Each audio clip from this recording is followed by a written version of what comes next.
Yeah.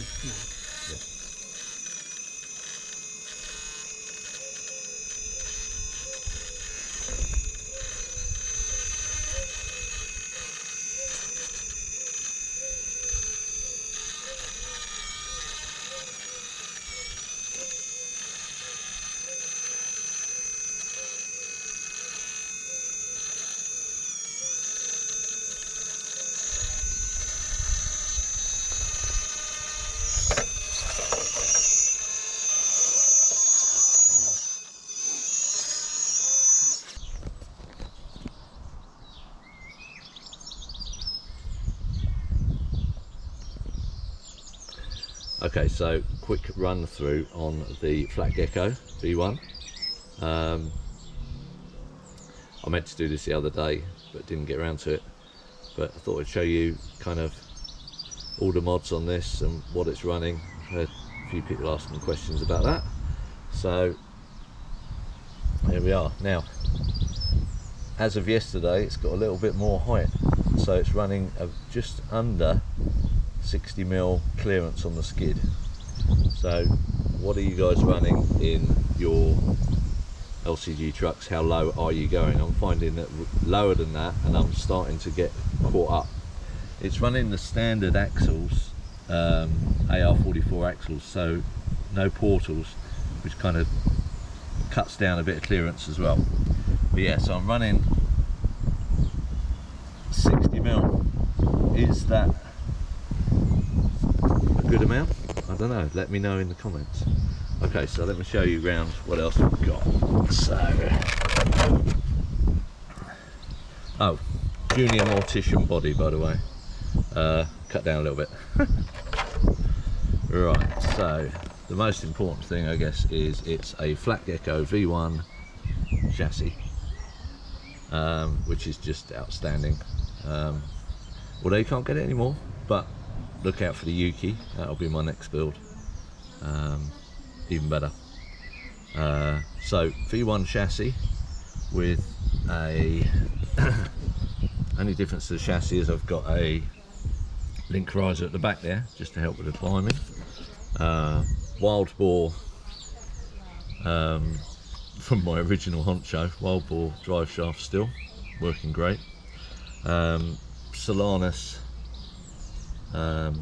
transmission, Holmes Hobby Revolver V2 1800 kilovolt, just brilliant motor, love it. Sidewinder 4 with the body taken off just for a bit more space, and then battery sitting next to it. Cadex hand built bit for the electronics and things, although I'm going to see if I can get that lower down just to give me a bit more space there, but it's tight for a 1300. This is here just really just to protect the battery in case it runs by any rocks. We don't want it cooking off. Desert Lizard shocks, 90mm, with the shortest softest spring at the bottom, and the medium softest spring in between the shaft and the plunger, maybe at front and rear. So a lot of droop in there, and that seems to work really well. Not as flexy as some people's, but it seems to keep the wheels on the ground, which is good and gives me good stability at the back. What else we got? Holmes Hobby direct power servo, which is just outrageous, a little bit noisy but powerful, fast, everything you want. Wheels are by Punk's Custom. They're the 6-shooter carbon wheels. Crawler Innovations foams and Proline Trencher tyres. Pretty happy with the tyres. At the moment, the best option that we can get, I think. What else have we got? Not a lot really. It's a pretty straightforward build. It's a 9-tooth on there. just keep it nice and slow. One of the things I'm bad at, I guess, is running. I run too slow, so I have to practice driving faster in the competitions.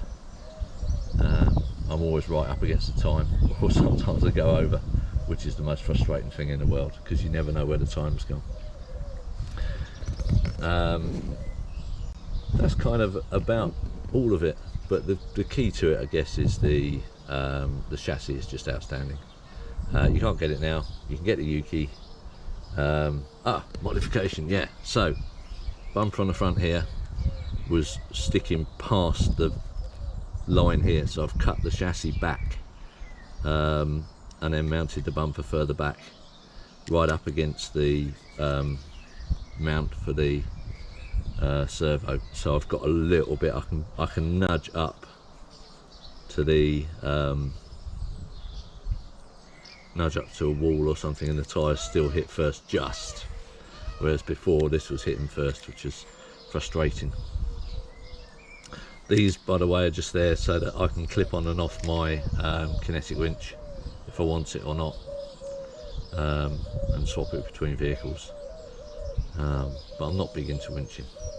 So there we go, that's it.